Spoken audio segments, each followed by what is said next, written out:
If your arm ever burned from cranking this on a hot afternoon, you already know it made the reward taste twice as sweet. Listen for the ice, the rock salt, and the handle that fought back harder the closer it got, because the whole family took a turn. In a minute you'll see a friendly face at the front door, a man who came around like clockwork, with a case full of brushes and a small free sample. And later, a little metal box with 2 bells on top and a hammer between them, loud enough to jolt an entire house awake at dawn. 25 household objects. Keep a running count of how many you recognize, and hold on to the one that brings back the strongest memory. Tube rains back down over the grounds and cycles again and again while that glass knob slowly darkens. You watched it to know when the coffee was ready. That's the coffee percolator, the pot that ran American kitchens through the 1950s and 60s, on the stovetop or plugged into the wall. Many people remember the rhythmic bubbling as the first sound of a weekday, long before anyone was truly awake. The automatic drip machine, especially Mr. Coffee in 1972, brewed without boiling the coffee bitter, and the percolator slowly stepped aside. But that perking sound and that smell are hard to forget for anyone who grew up around one. Here's a heavy object with a wheel of holes on the front. You didn't press it. You put a finger in a hole, pulled the wheel all the way around, and waited for it to spin back before the next number. That's the rotary dial telephone, often the Western Electric Model 500. And at its peak, it was the standard phone in most American homes with a landline. Most families leased it from the phone company, which is why so many looked identical. There was usually just one. Tied to the wall by a coiled cord, someone was always stretching around a doorway for privacy. Touch-tone dialing arrived in the 1960s, and eventually cordless and mobile phones ended it. But that whirring dial return still lives in a lot of memories. Now look at the wall of this house. There's a small metal door built right into it, and open it up and there's a second little door on the inside. It isn't a mailbox and it isn't a vent. That's the milk chute, or milk door. In many homes into the 1960s, milk arrived at the house from a delivery man. He set glass bottles in the chute from outside, and the family lifted them out from inside, often before anyone was awake. You might remember cold bottles waiting there at breakfast, cream risen to the top, with empty bottles, and a note left out for the next round.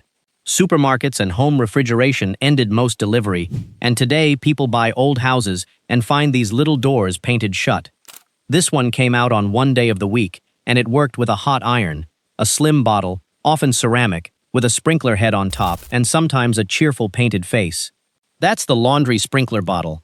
Before wash and wear fabrics and steam irons, cotton clothes needed dampening to iron out the wrinkles. You'd shake water across a shirt from this bottle, roll it up to let the moisture spread, then press it flat.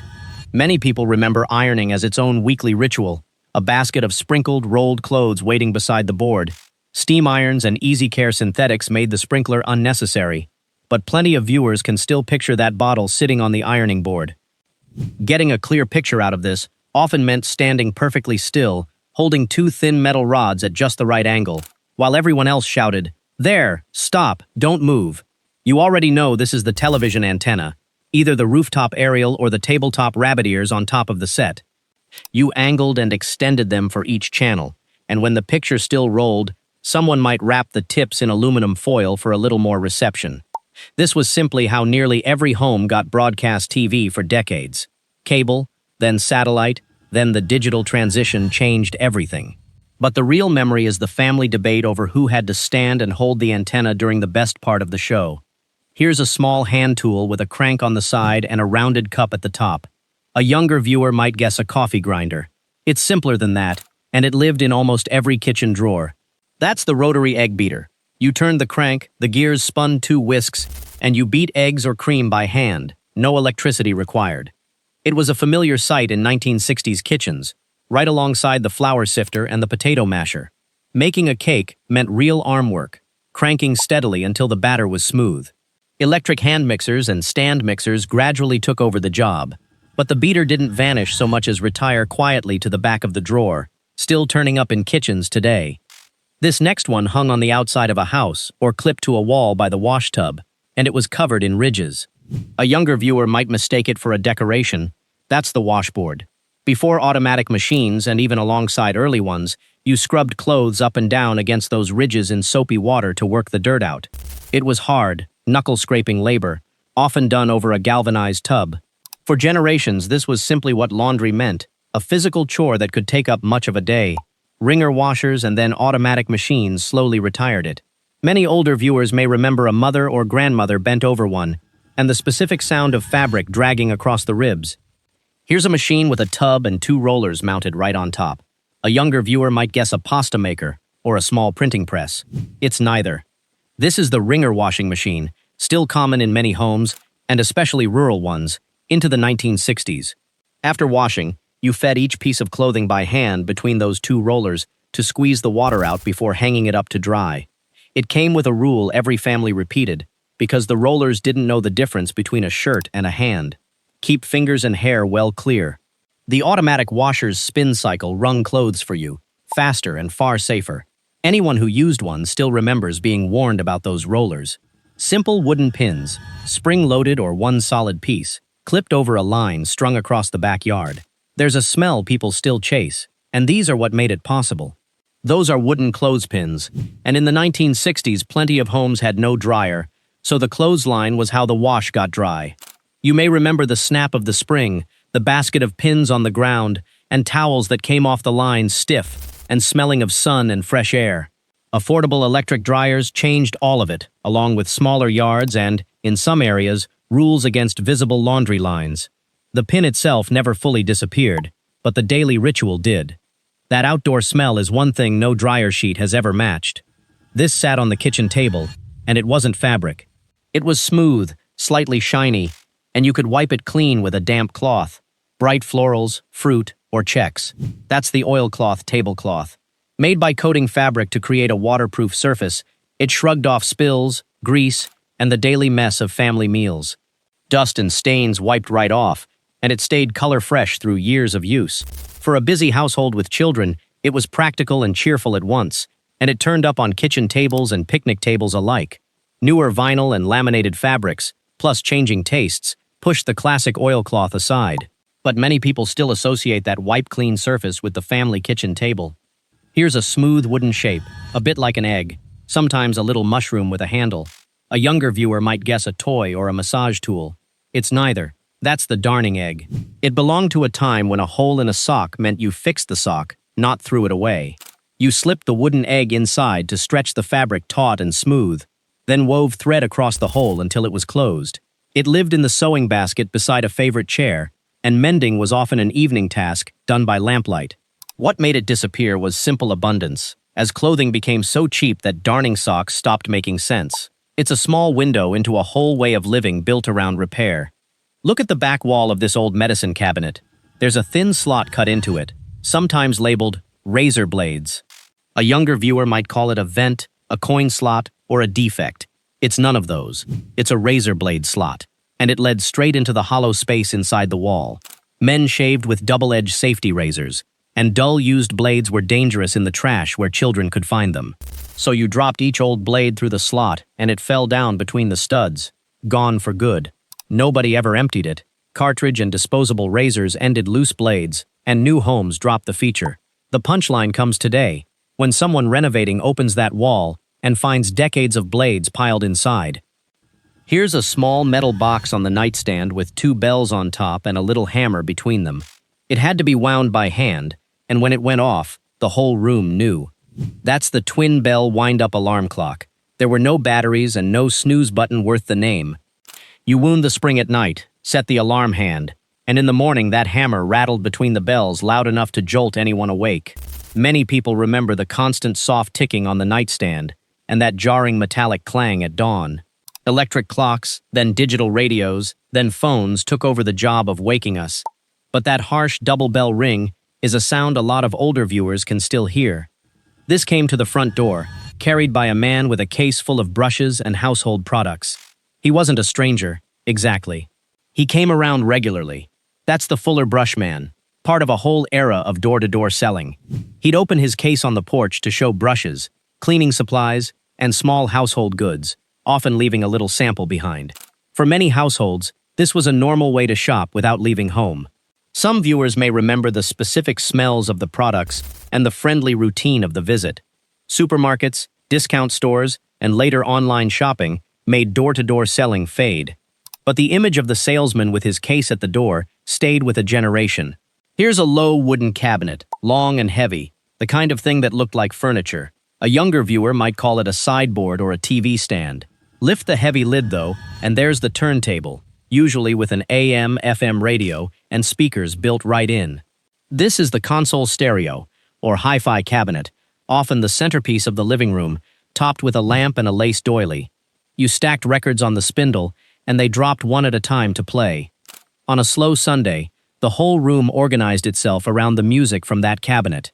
Component systems and then portable audio made furniture-sized stereos obsolete, but many can still picture the clunk as the next record dropped onto the platter. This stood on the living room floor, often chrome, sometimes with a lighter built in, and it was a fixture of the room. A younger viewer might not guess its purpose at all. That's the standing ashtray. In an era when smoking indoors was common and accepted, these floor-standing ashtrays appeared not just in homes but in banks, offices, hospitals, and lobbies everywhere. Some were genuinely handsome pieces of mid-century design. Living rooms of the period often had several ashtrays scattered around, simply as normal furnishings. As attitudes toward smoking changed and indoor smoking declined, the standing ashtray disappeared from homes and public buildings alike. Today, it's one of the clearest signs of how much daily life has changed.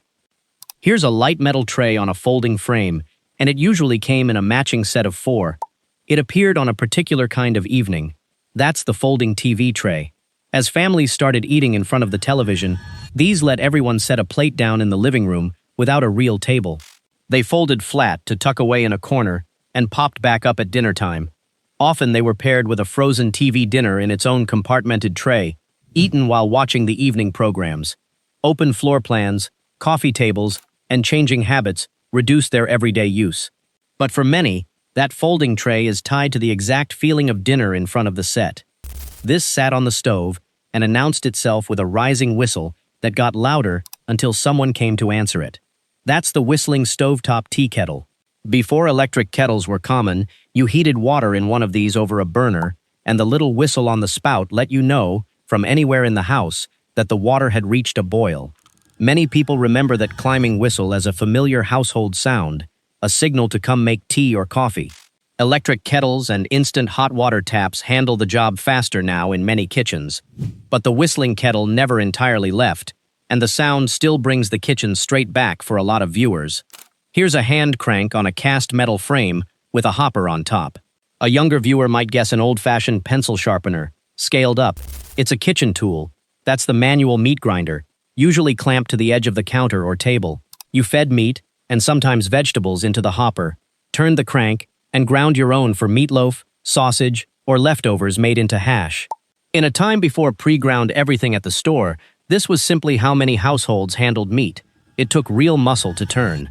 Electric grinders and convenient packaged meat at the supermarket made it optional, but many people remember it clamped to the counter on cooking day. This lived on the floor and you pushed it by hand across the carpet. It had no cord and made almost no noise, just a soft mechanical whir. That's the manual carpet sweeper. Inside was a brush that spun as you pushed, sweeping crumbs and debris into a little compartment. For quick cleanups between full vacuuming, it was fast, quiet, and needed no electricity at all. Many homes kept one in a closet for tidying up after meals or unexpected company. Lighter, more powerful vacuums and, later, cordless models reduced the need for it. But the carpet sweeper quietly held on for decades, and plenty of older viewers remember running one over the rug before guests arrived. Here's a metal drum on a stand with a handle you turn, and inside a paddle. It made a sound children would gather around on a hot day. That's the hand crank ice cream maker. You packed ice and salt around an inner canister filled with the cream mixture, then took turns cranking and cranking as it slowly froze into ice cream. The handle got harder to turn as it thickened, which is when you knew it was nearly ready. Making ice cream this way was an event, often a summer or holiday gathering with everyone taking a turn. Electric makers and cheap store-bought tubs made it far easier. But the effort was half the memory, and the reward tasted better for the work. This was tucked in the sewing basket, a small tin or box that rattled, full of odds and ends saved over years. That's the button tin, or notions box. Rather than buy new, households saved buttons from worn-out clothes, along with spools of thread, thimbles, hooks, and snaps, all in one battered tin. When a button popped off a shirt, you dug through it to find a close match.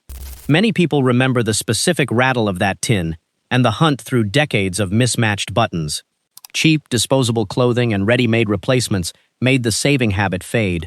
But for a lot of viewers, opening a grandmother's button tin is an instant trip back to a chair by the window.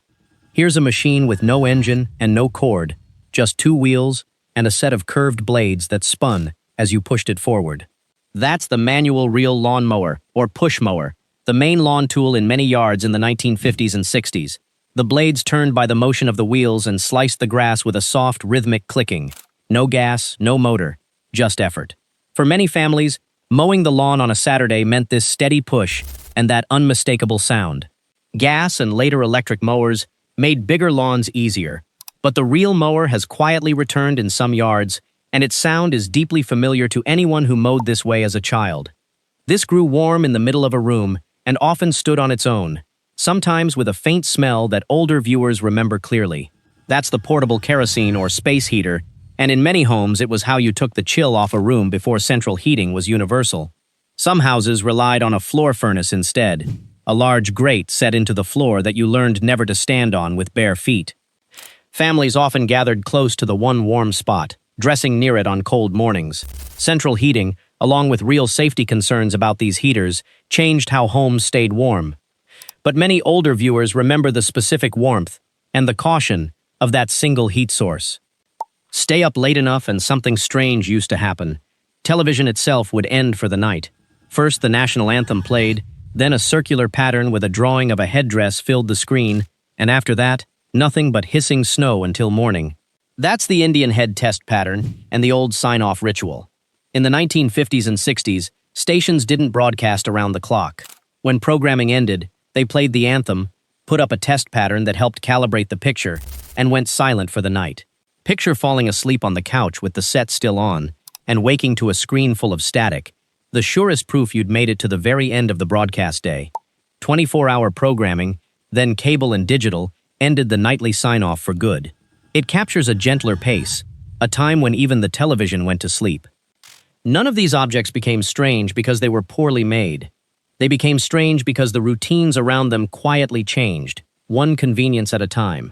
The percolator gave way to a button, the milk door to a supermarket, the washboard to a machine that did the scrubbing for you.